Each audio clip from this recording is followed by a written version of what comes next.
Bueno, señoras y señores, bienvenidos a este segundo capítulo de Conversarte, de este programa de conversación sobre arte y cultura que desde la ilustre Municipalidad de Rengo, a través del Departamento de Cultura, hemos proyectado para tener un espacio de difusión específica del trabajo de actores, de músicos, de pintores, de artistas en general, respecto de estas temáticas tan poco difundidas como son el trabajo específico de estos tremendos cultores. En esta jornada, hoy, aquí en el Sonríete, nos acompaña un grande, nos acompaña un gran actor, un multifacético actor, actor de cine, teatro, teleseries, cortometrajes, doblajistas. Claro, sí, de todo, po. Hasta lo que venga. Hasta la voz de comerciales. La voz de comercial. El gran Alejandro Trejo. Gracias, Alejandro, gracias por la bienvenido a invitación. No Conversarte. sé si tan grande, lo de actor grande. No sé. Uno hace lo que puede, ¿no? Muy bien, Alejandro. Bueno, un gusto para nosotros tenerte aquí. No, gracias a ustedes por la invitación. Que esté participando de esto. Gracias. Esta iniciativa siempre hay que apoyarla. Alejandro, te hemos tenido en Rengo durante este verano, bastante, a propósito de un proyecto que tú estás liderando, que estás trabajando, Sí. que es este proyecto de Cine al Oído. Exactamente. Cuéntanos un poco de qué se trata Cine al Oído. Bueno, Cine al Oído es un proyecto que se enmarca en la línea de inclusividad que tiene Chile Actores. Okay. La entidad de gestión de los derechos de exhibición pública de los actores de Chile, Chile Actores, que tiene una línea de inclusividad dentro del financiamiento, digamos, que recibe por los derechos intelectuales y que reparte a todos los actores de Chile, por su exhibición de teleseries, películas en los cines, en fin. Hay una línea de inclusividad. Y esa línea de inclusividad incluye específicamente películas con lengua de señas, audiodescripción para personas ciegas. Son las películas tradicionales que se exhiben en un cine, que se proyectan. Entonces se exhiben de manera convencional y pueden ir personas, digamos, ciegas o personas sordas. Hay unos libros inclusivos también en la página web de la que ahora se está rediseñando la página web de Chile Actores. Hay libros inclusivos ahí también para personas ciegas y bien interesantes con poesía de nuestros principales poetas, en fin, con una temática específica. Por ejemplo, hay un libro que habla de la creación del mundo según la poesía nerudiana, de Mistral y de Roca, si no me equivoco, y Huidobro. Y leída por distintos actores chilenos y con imágenes también de un diseñador gráfico, que es un libro muy entretenido, muy bueno y pensado también de manera inclusiva.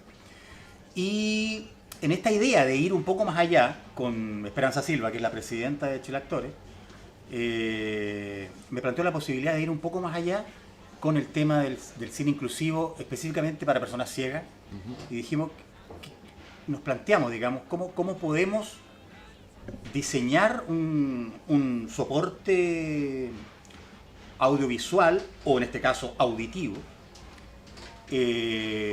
para que las personas ciegas puedan tener acceso a nuestro patrimonio fílmico, ya que de alguna forma yo personalmente me di cuenta, digamos, que las proyecciones de ciertas películas donde se invitaba a personas sordas y personas ciegas, entonces se proyectaba, qué sé yo, Cachimba, La Frontera, ¿qué otra película más?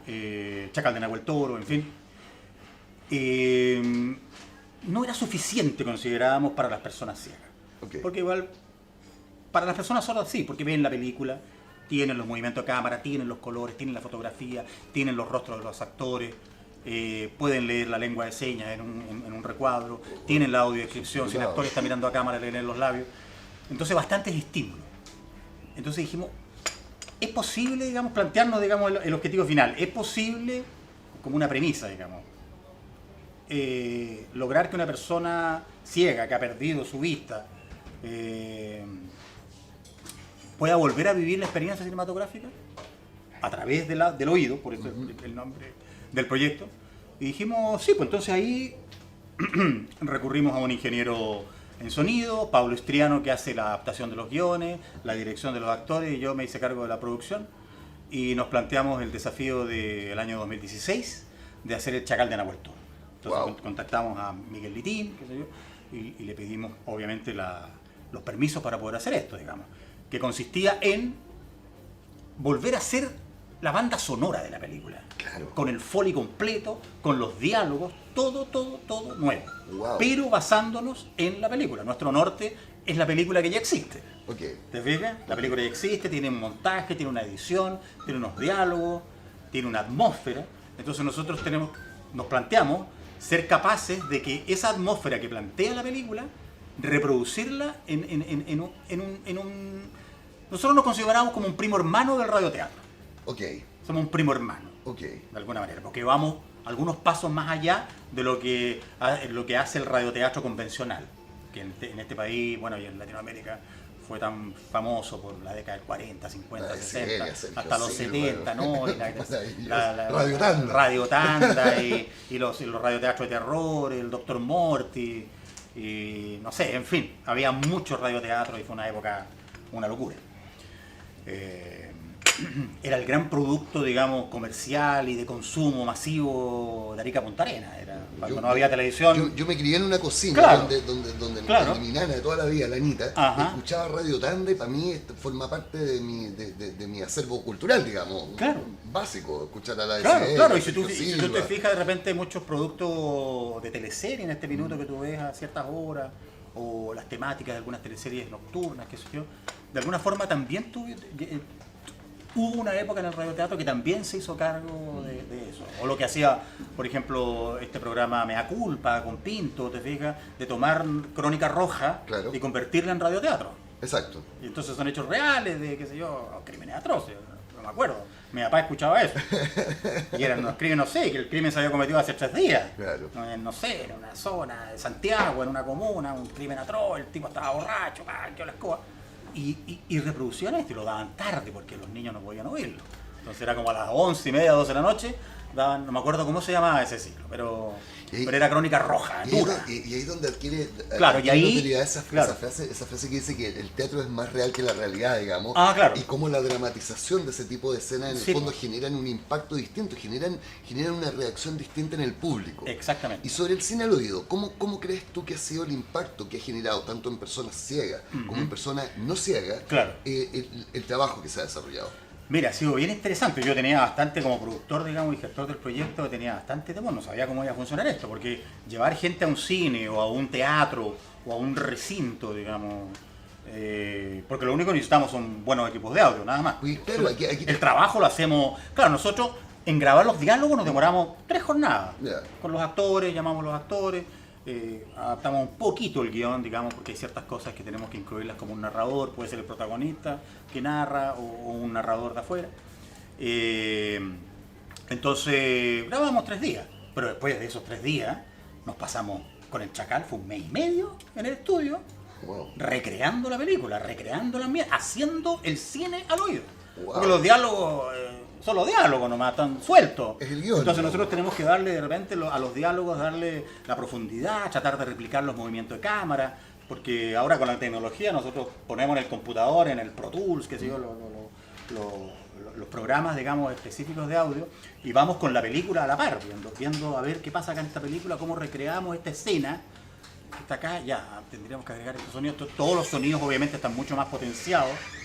Te fijas si el personaje va por un campo, que sea en el caso del Chacal o el Taxi para 3, va por el campo, que sea borracho, solo tenemos que colocarle una serie de elementos alrededor, los pasos, pájaros, averiguar qué tipo de pájaros hay en Chillán, un caballo a lo lejos, un tren que pasa por allá, que en la película no está. Exacto. ¿Te fijas? Solamente se ve al personaje que va caminando, pero nosotros tenemos que crearle este ambiente y traspasar la visualidad de la película original solamente al sonido. Entonces, el paisaje sonoro. El paisaje sonoro. Ahora, este paisaje sonoro... Potenciarlo, porque nosotros podríamos decir, porque muchos directores no me decían, oye, pero ¿por qué no sacan el audio de la película? Claro. No, que no es lo mismo. No, no es lo mismo. Ya, entonces yo a muchos directores les tenía que hacer escuchar un poco lo que ya teníamos del Chacal de Nahuel Toro, para explicarles lo que queríamos hacer con su película, con, qué sé yo, Mi Mejor Enemigo, o en el caso de Silvia Cayosi, Julio Comienza en Julio. Mira, escúchate 1 minuto de lo que tenemos. Ya, me quedó claro.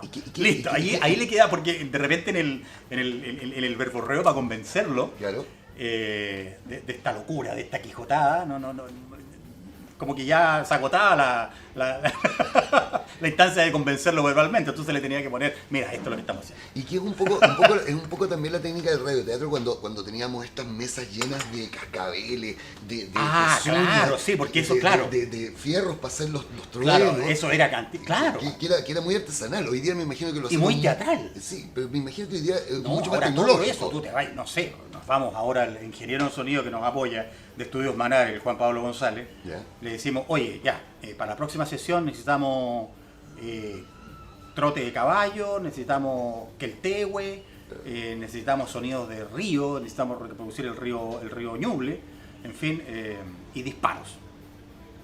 Ya, listo. Y después llegábamos y decíamos, ya, que hay queltehue, y tenía 48 queltehue. Escoge. Ya, chuta, escuchar los 40. ¿Cuál será acá? Oye, a ese le podéis dar como que el pájaro está medio lejos, hay otros pajaritos que el tebo que están como contigo, no, son muy cercanos. Los balazos, no, estos balazos suenan muy modernos, tiene que ser una escopeta más vieja. Busquemos escopetas. ¿Qué escopetas se usaban en ese minuto? Los caballos, en fin, no, estos caballos están como trotando sobre cemento, no sirven. No, esto sobre pasto, no, necesitamos que sea sobre tierra, con ripio. Ya, ahí tengo. Todo eso, un meme. Claro. Un mes y medio de estar metido ahí para poder recrear y dar, incluso en algunos momentos nos permitimos incluso recrear los movimientos de cámara. Mira. ¿Te fijas? La voz se aleja, se va. Por ejemplo, una escena de, qué sé yo, no sé, el Chacal está en la cárcel de Chillán y está tomando clases, lo están alfabetizando, porque el tipo... Sí. Entonces le hacen clases de historia, y al tipo lo van educando, que es un poco el contexto de la película, ¿no? Entonces están en una sala de clase con otros presos, digamos, y tenemos que dar ese contexto, entonces hacemos pasear al profesor. El profesor se pasea por la sala y la voz queda para allá, se va, se acerca, llega a un primer plano, se aleja, entonces vemos que hay una voz de un personaje que se mueve por el espacio, entonces la persona que no ve se da cuenta que están en una sala más o menos de unas dimensiones como la que tenemos acá. Y podemos y que en el fondo las personas no videntes tienen toda una sensación de ubicación espacial a partir de esos movimientos y de esos flujos. Exactamente. De dónde están escuchando las cosas, pueden entender o interpretar las dimensiones de los Claro. espacios donde están. Claro. ¿Cómo ha sido la reacción O estos sonidos, por ejemplo. de los públicos? Claro. En un conversatorio en Pudahuel, en Lo Prado, muchas personas ciegas nos hacían hincapié en eso. En esos detalles. En el sonido. En esto. Perfecto. Porque nosotros los levantamos. Claro. Porque en la película se ve un señor tomando té. No, Pero que- nosotros tenemos que... El té no se va a ver. No se Exacto. va a ver la taza. Vamos a sentir que toma Claro. y va a dejarla. Y la asociación que tiene Y la ese persona no detalle vidente ya le da del la té cotidianeidad. es- perfecto. Y la persona que ve, ¿Eh? que en algunas sesiones, bueno, obviamente si un cine apagamos la luz o si está un poco iluminado, qué sé yo, le ponemos antiparras para que no vean, digamos, y la experiencia inclusiva se dé, digamos. Ok. También pasa lo mismo. Espérate. Con personas videntes ustedes trabajan también cegándole la vida de Exactamente. tal manera que vivan Claro, la misma experiencia la misma del no vidente. experiencia. ¿Y cómo ha sido la experiencia del público?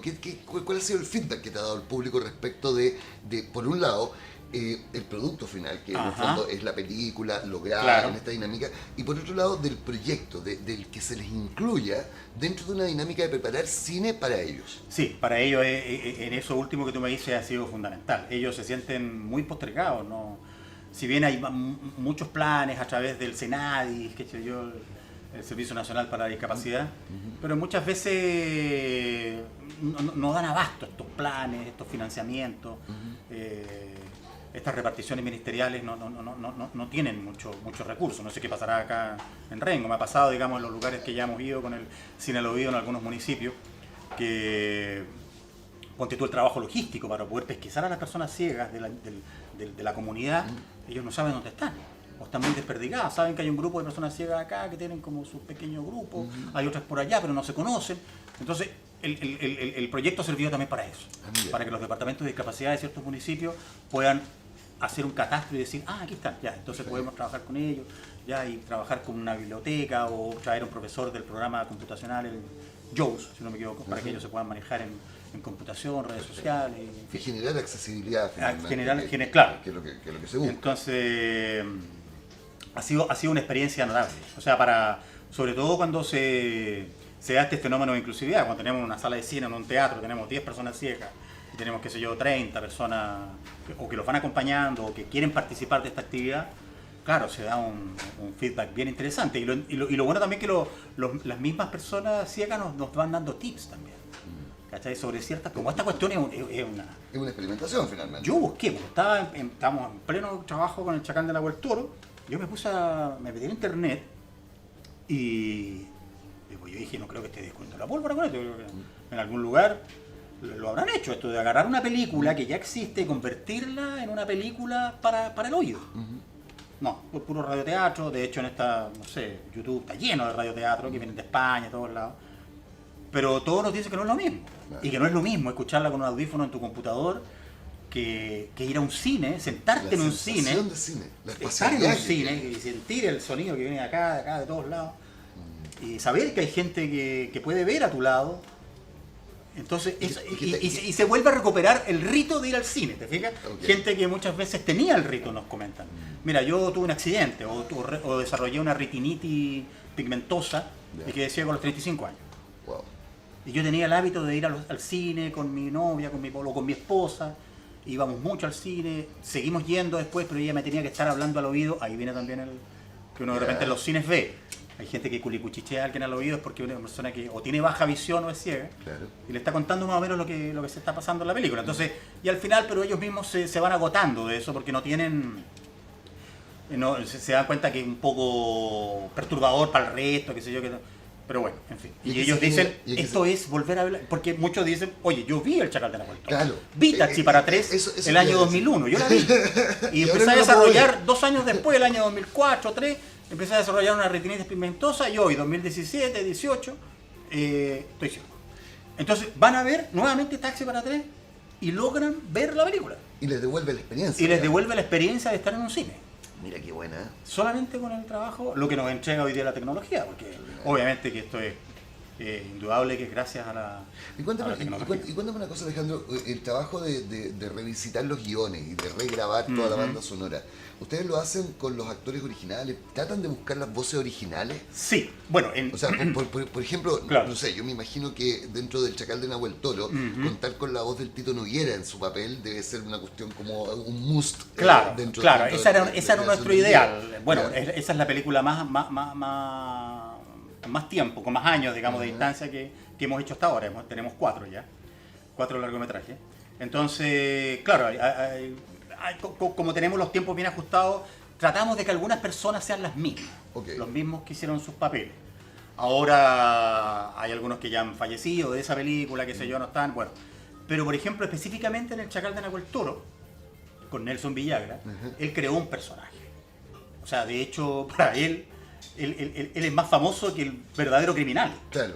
Tú pones en YouTube, en Google, Chacal de Nahuel Toro, y te salen 200 fotos de la filmación de Nelson Villagra, y te salen 2 del criminal verdadero. Wow.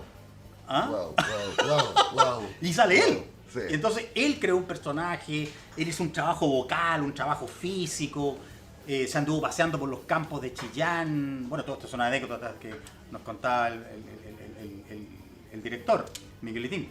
Se andaba pasando con ropa raída, vieja, maloliente, se andaba pasando por los campos para poder internalizarse y poder sentir lo que el personaje le estaba exigiendo. Entonces, ese trabajo actoral, esa búsqueda actoral de Nelson Villagra en el año 1968 para construir el Chacal de Nahuel Toro, no podíamos traicionarla. Claro. Entonces, ¿cómo era lo que teníamos que hacer? Evidentemente que el actor que hizo el papel del Chacal en Cine al Oído tenía que reproducir el sello vocal que Nelson Villagra le dio a ese personaje. Y lo tiene que imitar. O sea, en el fondo tenés que imitarlo. Claro. Escúchalo 500 veces porque tenéis que hacer la misma voz y las mismas intenciones del Chacal. Ya la investigación... Ya no podemos hacer otro guaso, no podemos hacer otro personaje. Este personaje ya está creado. O sea, ahí teníamos ese pie forzado. El resto, bueno, sí, permitía más juego, pero esencialmente con el Chacal teníamos que ser extremadamente fieles. El Chacal además obedece a toda una época del cine chileno del año 68, ¿cierto? Como todo esto que venía... Todo esto que venía del Teatro de la Católica, un poco mezclado con el ictus, toda una investigación que también tenía que ver con una profunda crítica social. Claro. Y bueno, y años posteriormente a eso, tenemos el quiebre democrático, tenemos la dictadura, tenemos toda una estructura de aplastar el desarrollo de la cultura y de las artes, del cine, de esta investigación en nuestro país. El periodo de oscurantismo. Sin embargo, como por ahí por el 78 se abren algunas ventanas de resistencia desde el arte. Y particularmente desde el teatro, con esta posibilidad que tiene el teatro de mostrar a través de la crítica social expresa o tácita, ¿cierto? Claro. Mostrar ciertas realidades que en el fondo son bastiones de defensa respecto a lo que queremos como sociedad. Claro. Tú eres un personaje también importante dentro de esa época del teatro. ¿Cómo viviste estos bastiones de defensa? ¿Cómo se te produce a ti personalmente este tránsito entre la época oscurantista, la recuperación de la democracia y hoy día esta recuperación social que no sabemos mucho para dónde va en términos de crítica social, pero que es una realidad que está cimentada? ¿Cómo ves tú esa evolución del lenguaje y de la importancia del teatro en ese lenguaje? Claro, bueno, uno podría decir que el enemigo estaba bastante claro en esa época. Exacto. Ahora el enemigo está un poco diluido, está mezclado, un enemigo líquido que se filtra por todos lados, que le puede llamar corrupción, le puede llamar, qué sé yo, robo político, no sé, puede tener muchos nombres, ¿no? Ignorancia política, en fin, como que va a mi juicio por muchos ángulos, pero en ese momento el objetivo y el enemigo estaba bastante claro. Yo en el fondo, en esa época, yo me formé. Yo opté por este oficio, por esta carrera. Habían referentes como era el Teatro del Ictus, que soy yo lo que hacía Jaime Badel en el Teatro de la Feria. Eran como ciertos referentes, bien acotados. Los teatros universitarios se hacían cargo, digamos, en esa época de hacer clásicos, digamos, tanto del teatro chileno como traer obras de Shakespeare, montar ese tipo de obras. Se da a conocer algunas ciertas compañías, la compañía el Telón que tenía Juan Radrigán, donde él empieza a desarrollar su dramaturgia y empiezan estos bastiones, estas trincheras, digamos, de este teatro social, de este teatro de denuncia, pero como tú bien dices, siempre como no tan directa, ¿te fijáis? Porque de alguna forma ya estaba el antecedente que a Jaime Badel, por hacer una obra, en el año 1978, 79, por ahí, en el sector oriente de Santiago, en una carpa, hacían una obra llamada Hojas de Parra, en fin, y le quemaron la carpa. O sea, se la quemaron. Por lo tanto, en el fondo... O sea, no fue chiste, no es, oiga, sería tan amable. No. Llegaron al día siguiente y la carpa estaba incendiada, incendiaron todo. Vestuario, las gradas, la carpa, todo quemado. Un mensaje claro, preciso. Claro. No los tomaron presos ni nada, no. Fue un dato clave, digamos, de la policía política de ese minuto. Por eso había que ocupar este lenguaje. A otros los mataban, los llevaban, los torturaban y los tiraban a un río. Exacto. Claro, a ellos les quemaron, al arte le quemaron, porque la gente iba, e iba mucho a ese lugar, esa carpa, que estuvo un tiempo instalada. Entonces se empezó a convertir en una cosa peligrosa. O sea, una carpa, ya, quememos. Entonces, esa cosa de alguna manera también te iba... A mí personalmente me iba alimentando, porque yo me estaba formando en esa época. Yo recién estaba como en los años 70, 78, salí del colegio, qué sé yo. Y quería hacer teatro. Entonces, para mí, el lugar que encontré después de haber estudiado, qué sé yo, fue la calle. ¿La calle? La calle. Wow. La calle. Ahí como que yo me afirmé en el oficio. Porque como obviamente no había posibilidad de postular ningún tipo de fondo concursable, nada, que te financiara un montaje ni nada, nos dábamos cuenta que yendo a la calle, porque es bien curioso, porque ahora ese espacio está bastante perdido, no sé, o está administrado de otra manera. En ese minuto era actúa y corre. Ya. ¿Te fijas? Habían momentos de remanso, entonces con unos amigos armábamos, qué sé yo, 4 o 5 cositas cortitas de 10 minutos, algunas de humor que no tenían ningún mensaje más allá, digamos, de hacer pasar un rato agradable a una persona que va transitando de su trabajo a la colación o de la colación de vuelta al trabajo, que era en el centro, allá nos juntábamos. Entonces eso a nosotros, digamos, los que estábamos en ese lote y otros más que estaban ahí, nos permitió afianzarnos en el oficio, porque nos dábamos cuenta que la gente era muy solidaria con nosotros y nos retribuía en tirarnos las moneditas al gorro, en aplaudirnos, en decirnos, oye, ustedes me han sacado una sonrisa, mira, vengo de acá, me acaban de despedir. La calle pero es súper honesta, la calle. Es muy honesta. Es muy honesta, entonces claro. No. Además te empezáis a convertir en parte del paisaje, porque nosotros éramos bastante rigurosos, nosotros trabajamos todos los días, de lunes a domingo. No, así. Y si nos tomaban presos, bueno, nos tomaban presos, qué sé yo, no sé. Yo estuve en la calle trabajando como 2 años y medio y, no sé, en ese periodo me llevaron preso como 3 veces. A la comisaría 1. Como 3 veces, a la primera comisaría, como 3 veces, en 3 años. ¿No? Ya, claro, uno podría, ahora te llevarían preso todos los días. Claro. Curioso. Claro. En esa época como 3 veces. Uno pagaba una multa y casi Exacto. a dónde iba esa plata, entre comillas. Se supone que deberíamos haber quedado citado al juzgado. Nunca quedaste fichado. No, pero uno pagaba ahí al señor de verde que estaba ahí en el mesón. Nunca recibí una boleta ni una cosa que dijera desorden en la vía pública. Claro. Entonces eran 2 horas ahí en una capacha. Y después, a los 5 minutos de salir de esa comisaría, estábamos de nuevo en la calle. Obvio, por supuesto. Pero obvio, no nos iban a amedrentar, olvídalo, porque ya era lo nuestro. Entonces era parte del juego. No nos van a tomar preso, ya sabíamos que nos podían tomar preso. Una tremenda función social. Claro, si hubiera sido todos los días y a cada rato, obviamente, no tiene sentido. Pero era como una cosa bien rara, bien laxa, como que de repente dependía del ánimo del policía de turno, no sé de qué dependía. Pero la cosa es que eso a nosotros, digamos, a ese grupo de gente, nos afianzó en el oficio, porque además nos permitía vivir de eso. ¿Tú has tenido...? Nos permitía vivir, que no es menor. No. Sentir que tú, digamos, estás tratando de afianzarte en un oficio y te das cuenta de que lo que estás haciendo ahí en un escenario precario, como puede ser una esquina, una calle lleno de ruido, pasan las micros, un vendedor que grita más allá, no sé, mucho estímulo auditivo alrededor tuyo, y tú haciendo lo tuyo y tienes capturada la atención de la gente y además te retribuye. Y eso tú decís, chuta, y es directamente el público el que te retribuye. El público. Generando una vinculación también claro. emocional bastante efectiva de parte del público respecto al arte que tú les estás mostrando. Tú posteriormente desarrollas una carrera bastante intensa en 3 medios que eventualmente pueden sonar discordantes, pero que corresponden al trabajo actoral en sumum, que es el cine, por un lado, claro. que hemos visto tu trabajo en cine. En teatro, que también tienes un trabajo bastante interesante en teatro. Yo estuve pensando, tienes algunos montajes de Macbeth, tienes algunos montones de cosas, claro.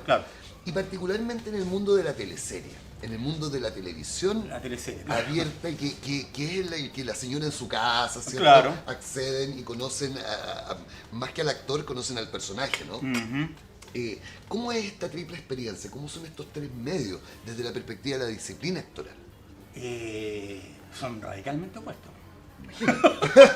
O sea, a mi juicio no tienen nada que ver. Puede haber colegas, digamos, que opinen distinto a mí, pero para mí no tienen nada que ver. Yo llegué tarde a la televisión.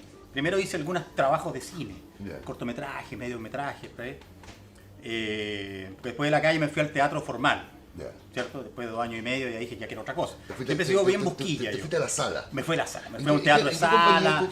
En un teatro de sala. Ahí tengo que agradecerle bastante también con un grupo de amigos que armamos una compañía escuela ahí. A Tomás Didila. Tomás Didila tenía un teatro que se llamaba El Conventillo. Ya, sí. Ahí en Bellavista, casi esquina Loreto, frente a unas canchas de tenis que hay ahí que son patrimonio arquitectónico. Las canchas de tenis del Club Santiago. Ahí al frente estaba el Conventillo. Edificios que... Ahora hay un edificio, claro, pero vendió él hace bastante tiempo, ya vendió ese espacio. Pero en ese minuto, años 80, era un espacio muy codiciado. Entonces tenía 2 salitas, tenía una grande y una chica. Sala 1, sala 2. Entonces él trabajaba mucho en la sala 1, que era la grande, qué sé yo, hacía Muerte de un viajante, qué sé yo, muchas obras de mucho éxito. Entonces nosotros le fuimos a solicitar una temporada porque teníamos la idea de hacer un tríptico de tragedias griegas con nuestro director, que era Juan Edmundo González en esa época, que en paz descanse. Entonces queríamos hacer un tríptico de tragedia griega, Edipo mezclado con Antígona y con Prometeo.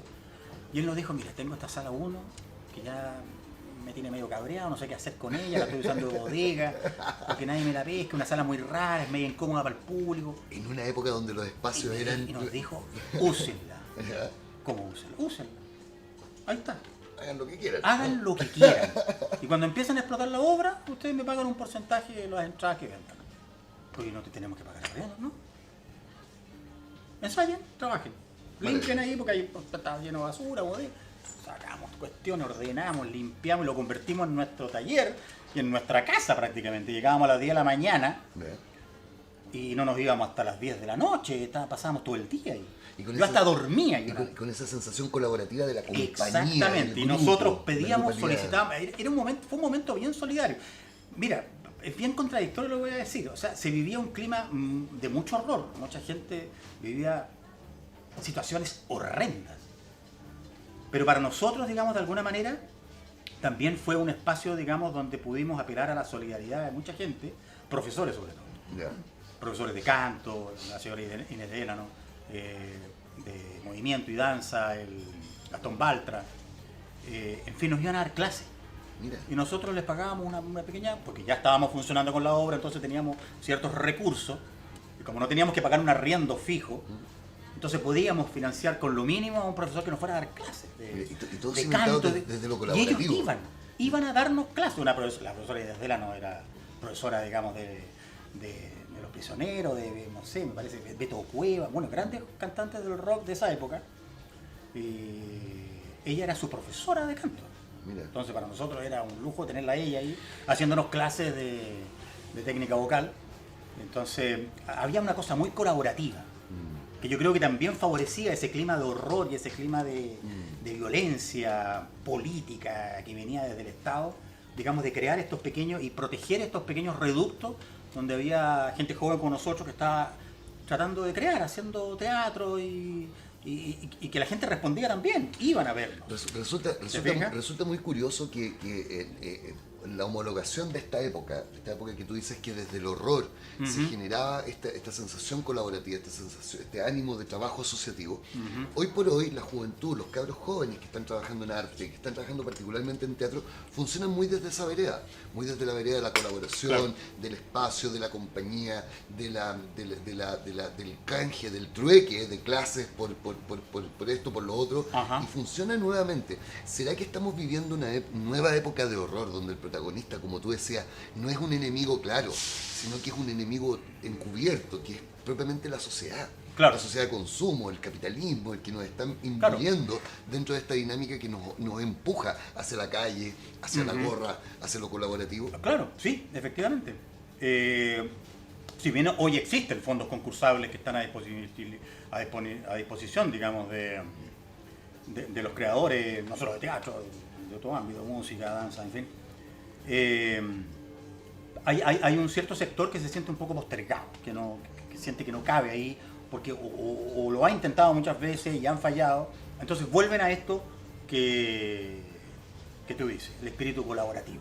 Y la calle. Vuelven a eso, porque muchas veces también hay otros grupos que si no tienen financiamiento del Estado no hacen nada. Claro. Esa es la otra. O sea, estoy postulando un fondo. Claro. Ya, que necesitamos 10 millones para hacer esta obra de teatro, vamos a ensayar 4 meses, que tenemos presentaciones durante 3 meses más. Perfecto, ya. Y fracasan, no ganan, y muchos dicen no lo hacen. Hay otros que lo hacen igual, con este espíritu colaborativo, que, no sé, hacen fiestas, cuestiones, inventan algunas performances y pasan la gorra. Bueno, y es como una cosa paralela. ¿Te fijáis? Es paralela. Oye, pero de alguna manera es cierto lo que tú dices. Claro, hay un enemigo líquido ahora. ¿Te fijáis? Un enemigo líquido que... Pero como te digo, el teatro, digamos, está muy vivo. Al menos en Santiago, digamos, hay muchísimo teatro en distintos lugares. Con lugares tradicionales, convencionales y lugares informales. Bares que tienen un zócalo, un sótano. Y ya, vamos haciendo teatro ahí. Y vamos. Una casa, de repente hay obras que funcionan en una casa. Donde hay un teléfono, ahora con redes sociales, olvídalo. Los pequeños formatos. Tú te inscribes y tú dices ya, y te dan la dirección donde es la obra, y tú vas a una casa, tocas el timbre, y entras y ahí ocurre la obra, en una casa. Entonces, el ingenio nuevamente, eso es lo que permite, el teatro es ingenio. Nada más. Si el teatro no necesita grandes salas, no, necesita un buen montaje, un buen punto de vista, un concepto detrás, una forma que vaya de mano del contenido, y listo. Y necesitáis un espacio como este, ya, vamos. Y público. Hagámoslo, y punto. Y público. Y público. Para poder cerrar. Y digamos, público, sí. claro. Y muchas veces el mismo ingenio te lleva a que tú no tengas tantos gastos, ¿te fijas?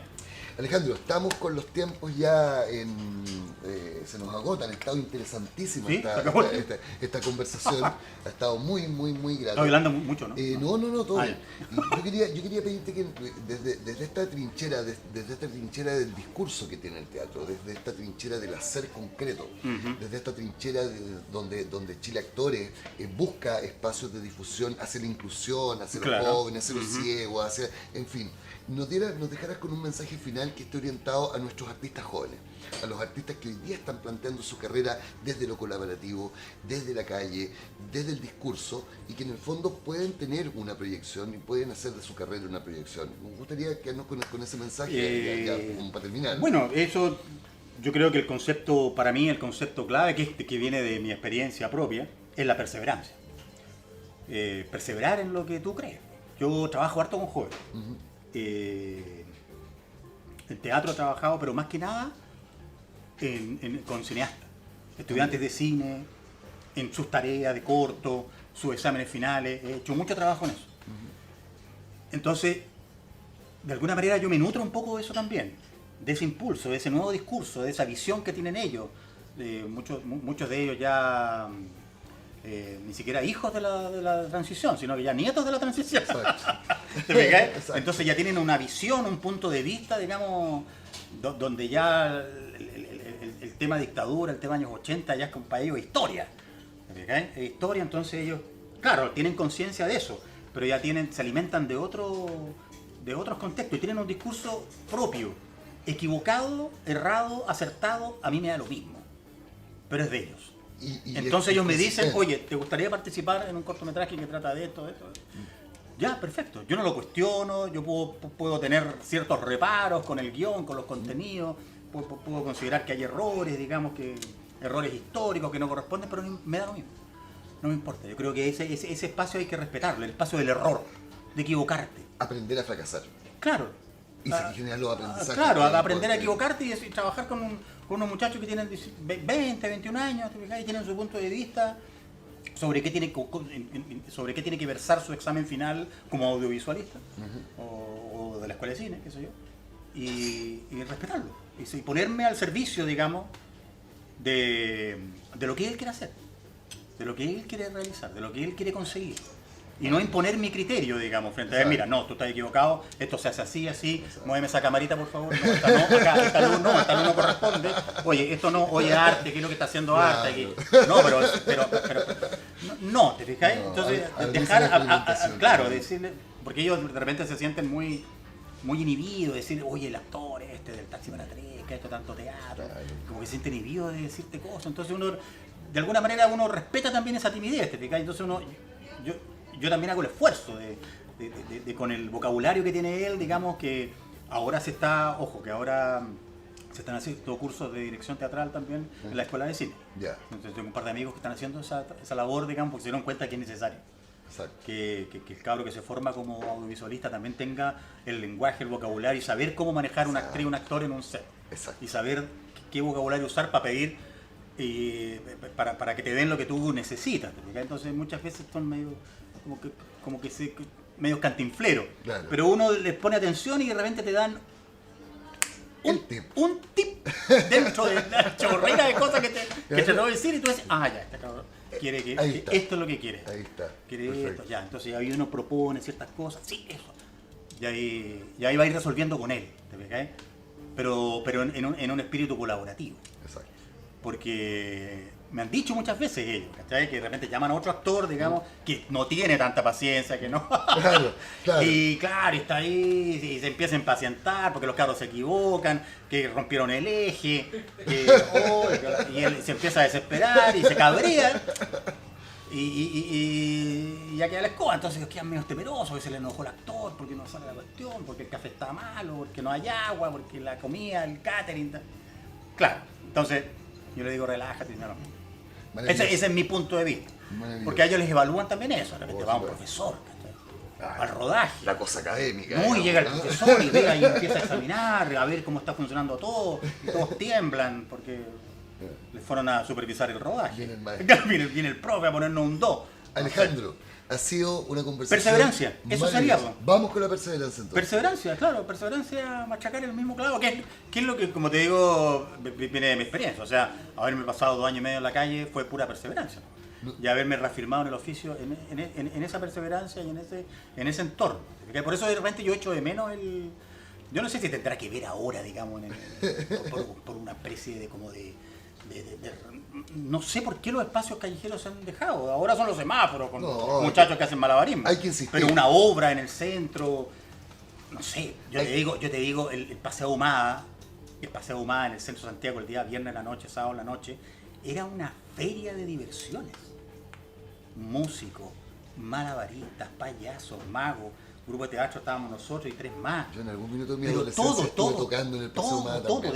Desde la calle San Antonio hasta la calle Bandera, en el Paseo Huérfano. Maravilloso. Era una locura, una verdadera locura. Bueno, Alejandro, nosotros así que eso, y uno echa de menos eso y tú decís, oye, eso se vivió en dictadura. Seguiremos desde la perseverancia y seguiremos desde la perseverancia con estas conversaciones. Ya, pues. Te queremos dar muchas gracias por haber Gracias a ustedes a esta iniciativa. Por la invitación. Maravilloso. Gracias, pues. Muchas gracias, Alejandro. Gracias. Chao, chao. Hasta luego. Chao.